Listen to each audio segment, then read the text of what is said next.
Hello, I'm Jason Lowe, CEO of eTAPS. Welcome to Payday Super.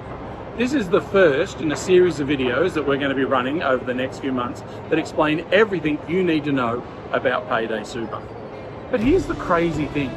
Payday Super is only a few months away and we are still waiting on some of the laws and regulations. You may have even noticed on the ATO website they're saying the exact same thing.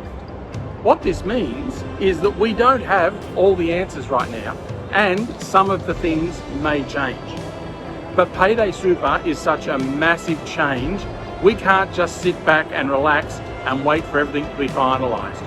You need time to prepare, which is why we're running this series now and we're making it free for everyone. So, Payday Super. Two simple words, payday and super. How hard could it be? Well, let's find out. In this first video, we're going to take a look at payday.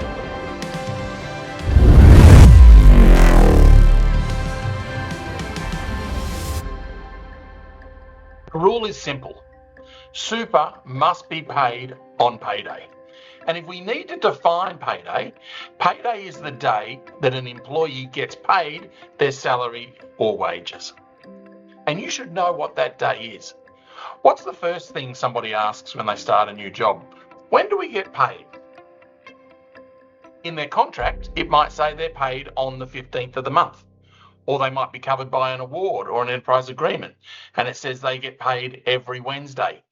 That is your payday. It's not the day you send the EFT file, it's the day that you intend that the employee will receive their pay, the day that they will get paid. And it's going to be so important to know exactly what that day is, because you're going to need to include it in your STP file, and that is the day that the ATO are going to start counting to figure out whether you have paid your superannuation on time. So once we know payday, the other important rule you need to be aware of is that your super must be received by the superannuation fund within 7 business days of payday. So very important that we know what payday is, because once we've defined it, the clock starts ticking and we've got 7 days. Now, that's 7 days for it to be received by the superannuation fund. This fund doesn't have to actually allocate the money on that day, as long as they receive it within 7 business days, and then maybe on the following business day, they then split all that money out and put it into people's individual accounts. That's fine. It's all about when it is received by the fund. And it's actually the same rule that applies now. So let's put this into practice and look at a sample payroll calendar, which might explain how this works. So it starts on Monday. Monday morning, we start nice and early and we get all the timesheets from the previous week and we begin preparing this week's payroll. Then late on Tuesday afternoon, we've finalised our payroll. We're all good. We send that EFT file off to the bank. Now, although we're sending the file off on Tuesday, that is not our payday. Payday is Wednesday. Wednesday is the day that we have told our employees that they're going to get paid.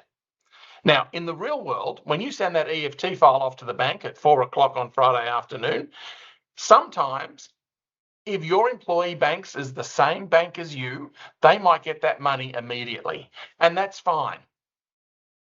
It's all about payday. What was the intended day that you promised your employees were going to get paid? And that is Wednesday. So that is what we nominate as payday. Wednesday is payday. And because it's payday, that is the day that you need to send your super to the superannuation fund. So you need to send the data and the money off to the clearinghouse so it gets to the superannuation fund within 7 business days. And that is when the clock starts ticking. So Wednesday is like day 0. Day 1 of that count is the next day, Thursday. Friday is day 2. Saturday and Sunday, they aren't business days, they're weekends, so they don't count. The clock starts ticking again on Monday, that is day 3. Tuesday is day 4. Wednesday is day 5, Thursday is day 6, and Friday is day 7. That is our due date. That is the day that it must be received by the fund. How easy is that? Send your money on payday, make sure it gets to the fund within 7 days, and you're all good. Now, a couple of things to be aware of. I said that weekends don't count as a business day.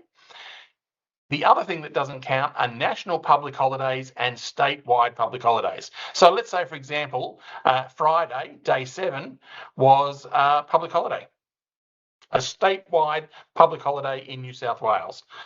That day is not counted as a day anywhere in Australia.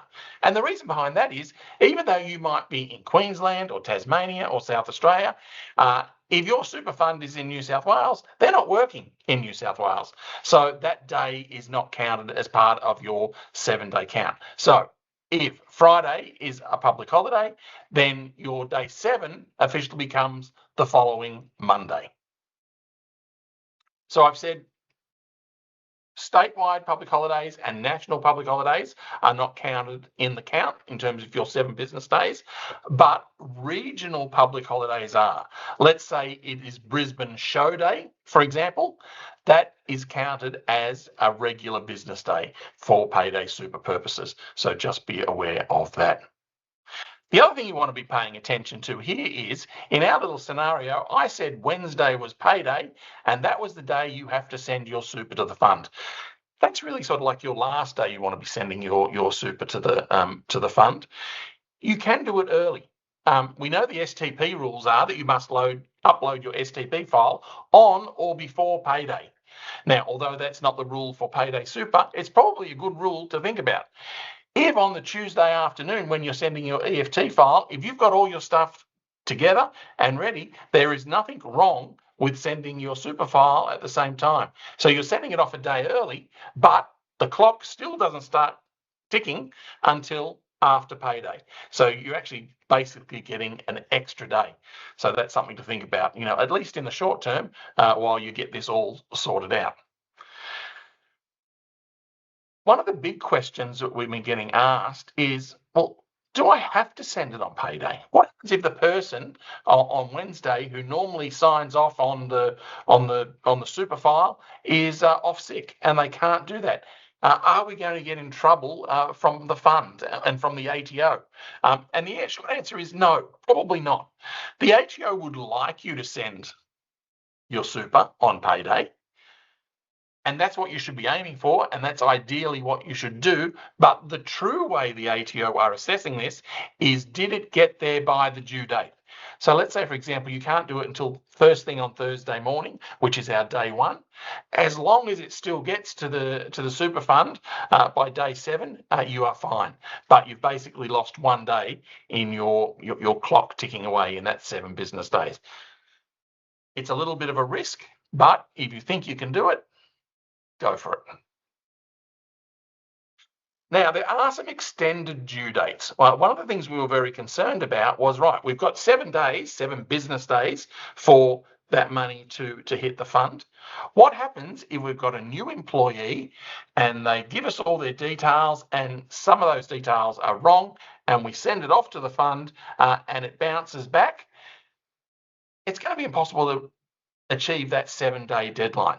So what the ATO introduced is some extended due dates, particularly for your very first contribution. If you have a new employee and you're paying them for the very first time, you don't just get a 7-day deadline, you in fact get 20 business days. So that gives you plenty of time to get the information you need from the employee, send it off to the fund. If it bounces back, let me fix that up and send it again. You've got some extra time, and I'll show you how that works in just a minute. But it's not just new employees who get that 20 days. It's whenever there is a new fund for an existing employee. So you may have a situation where one of your existing employees has changed funds. They didn't tell you about it. So you send it off.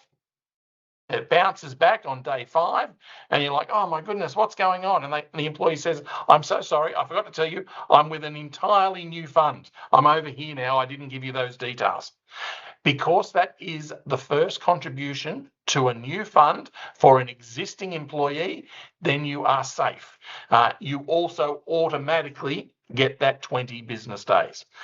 So you get the new details, send it off. Hopefully it is received within the 20 business days. So that first contribution rule applies for brand new employees and also for existing employees who have a new super fund. Now, I did say that we sent it off and it bounced back. That is one scenario. The other scenario which could apply here is the employee has actually been proactive and told you that they have changed funds and they said, here is my new fund details. Once again, you are automatically in that 20 business day rule thing. There's nothing you need to do. You don't need to tell the ATO. There's no forms you need to fill out. They will see it. They have visibility on all the data. They will see that the super fund has changed. They'll be keeping a track on this. They'll be looking at the 20 days. Worst case scenario, if the ATO were to come back and say, hang on, this payment was late, all you have to do is go, oh, no, this is, a change for one of our existing employees. They've got a new super fund. Here are the details. And they'll go, yep, we'll go and check that and you'll be fine. So an extended due date for your first contribution. The other time you get an extended due date is if you do an out of cycle payment. So sticking with this example where we pay our employees every Wednesday, we pay employees Wednesday and then on Thursday or Friday, one of the employees come back and says, oh, I'm sorry, I forgot to put in one of my forms. I worked in an extra day. I left it off, whatever it might be. And you have to do some sort of pay adjustment. The good news is that you can just roll that over into the next regular payday. You don't have to immediately send that money off to the super fund. We've done a small payroll adjustment in between pay cycles. That can just float over and that becomes part of your next pay run and your next payday. So the 7 days start at the beginning of the next payday. So that applies for pay adjustments. It could apply for termination payments and could also apply for bonuses. So much like with your STP, if you do an out of cycle payment in between STP, you just save that up and report it on your next STP file. The exact principle applies here for Payday Super as well. And the last extended due date comes about as a result of exceptional circumstances. If something goes really, really wrong, the ATO commissioner can stand in and grant an extended due date.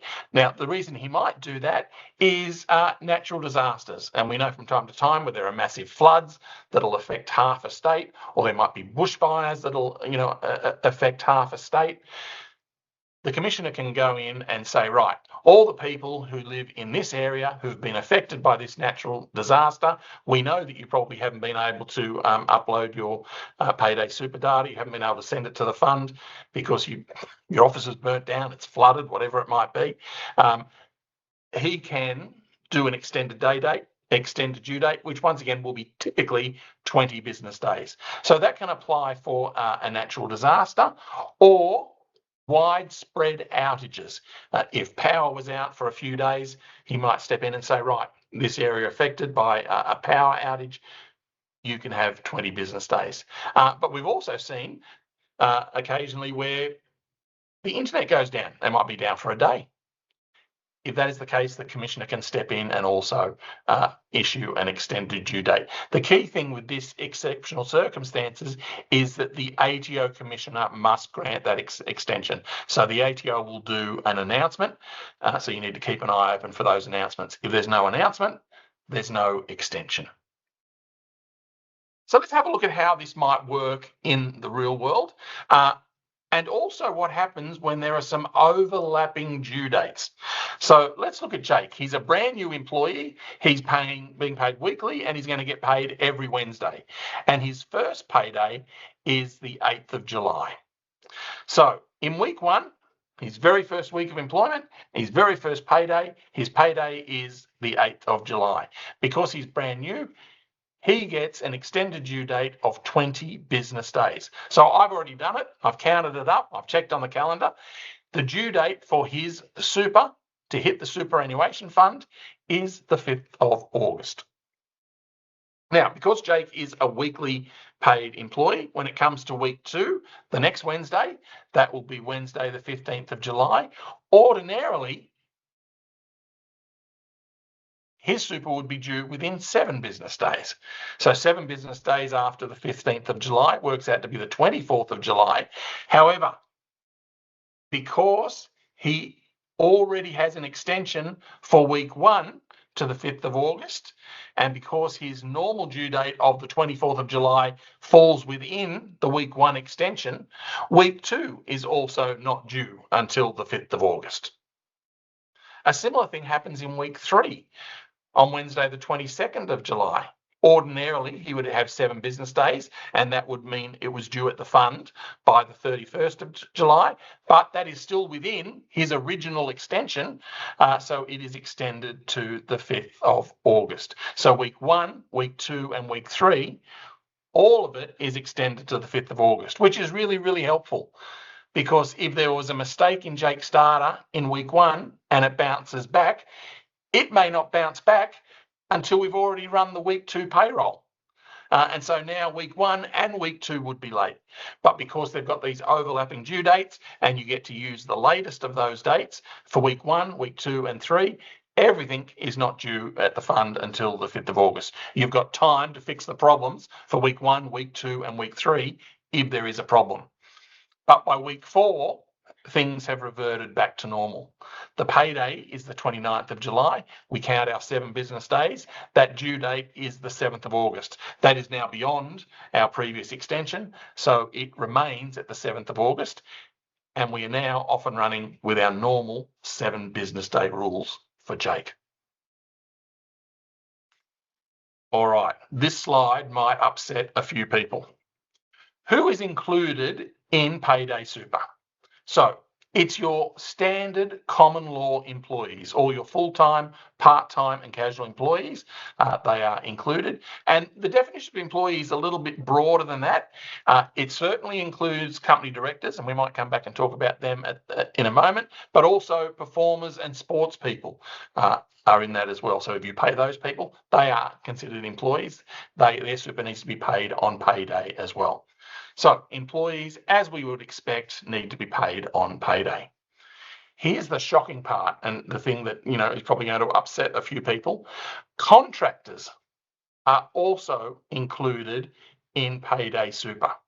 So sometimes we have workers who are legitimate contractors.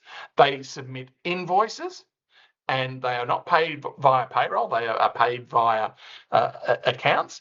Even though they are legitimate contractors, because of the way the rules are worked, they might be deemed to be an employee. And whenever you have an independent contractor who is paid primarily for their labour, they fall within the scope of being entitled to superannuation.